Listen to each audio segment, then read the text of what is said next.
Assalamualaikum warahmatullahi wabarakatuh.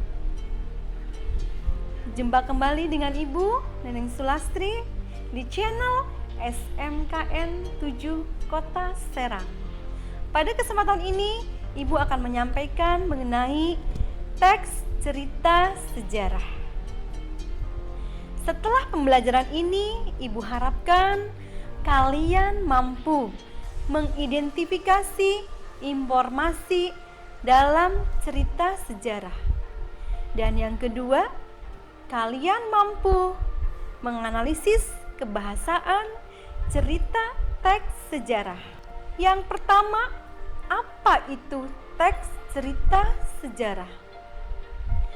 Teks cerita sejarah adalah sebuah tulisan yang menceritakan kejadian dan menjelaskan kejadian-kejadian yang sudah terjadi atau masa lampau. Tentunya yang memiliki nilai-nilai sejarah. Yang kedua, ciri-ciri teks sejarah tentu disajikannya secara kronologis. Apa itu kronologis? Tentu ada kejadian, terjadinya kapan, di mana, siapa, berapa lama, dan sebagainya. Yang kedua, bentuk teksnya dalam bentuk cerita ulang. Artinya, kejadian itu sudah pernah terjadi, tetapi diulang kembali, diceritakan kembali dalam sebuah teks. Yang ketiga, tentu sering menggunakan konjungsi dalam kebahasaannya. Biasanya yang digunakan adalah konjungsi temporal. Struktur dalam teks sejarah ada 3. Yang pertama adalah orientasi. Apa itu orientasi? Tentunya adalah bagian pengantar sebuah cerita. Jadi si pengarang menceritakan awal kejadian peristiwa tersebut.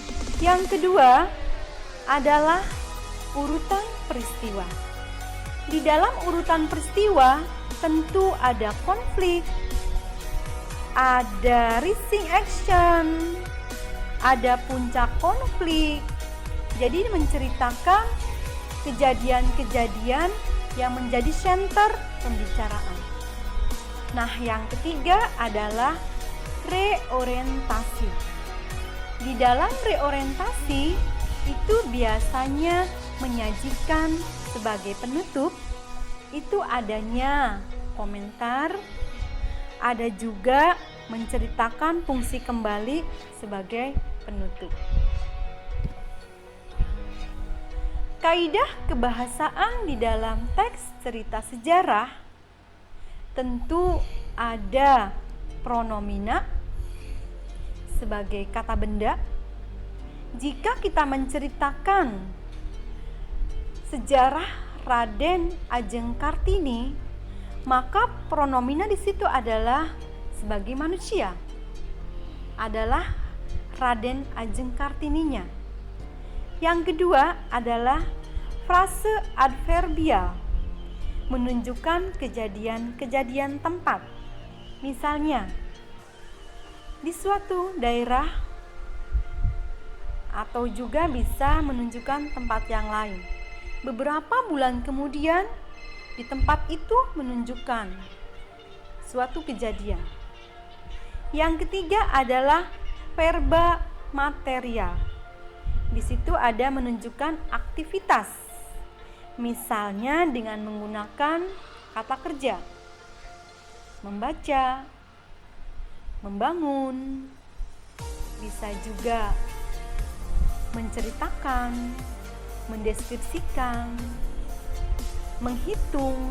Nah, itu termasuk pada verba material. Yang keempat adalah konjungsi temporal. Konjungsi di sini adalah kata penghubung untuk menghubungkan kalimat yang satu dengan kalimat yang lainnya. Tentu di situ bisa juga menggunakan konjungsi menunjukkan peristiwa. Setelah itu, kemudian, pada hari itu, dan sebagainya. Cerita sejarah, jika kita lihat dari tujuannya, ada dua. Yang pertama sebagai tujuan sugestif, dan yang kedua adalah tujuan ekspositoris.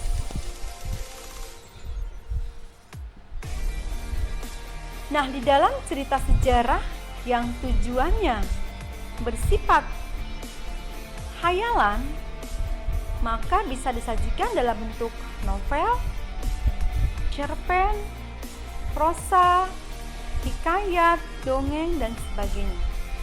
Tetapi cerita sejarah, jika dilihat dari penulisannya secara fakta, bahwa cerita itu yang benar-benar pernah terjadi.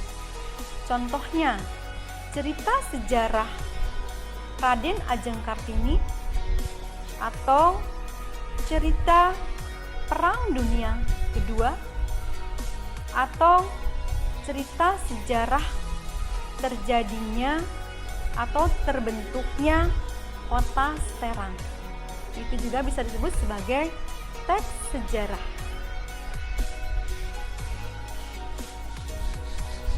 Tetapi kalau kita melihat cerita sejarah dalam bentuk non-fiksi, bisa juga disajikan dalam bentuk satu, biografi, yang kedua autobiografi, cerita perjalanan, atau yang terakhir ada catatan sejarah.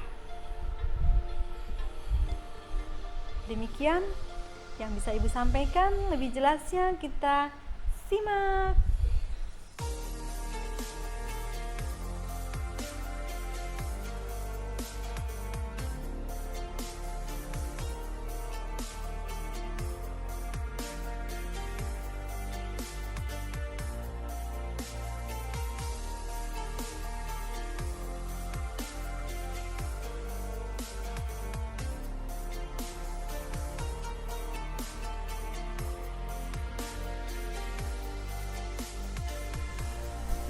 Demikian pembelajaran kali ini, semoga bermanfaat buat Anda semua. Terima kasih.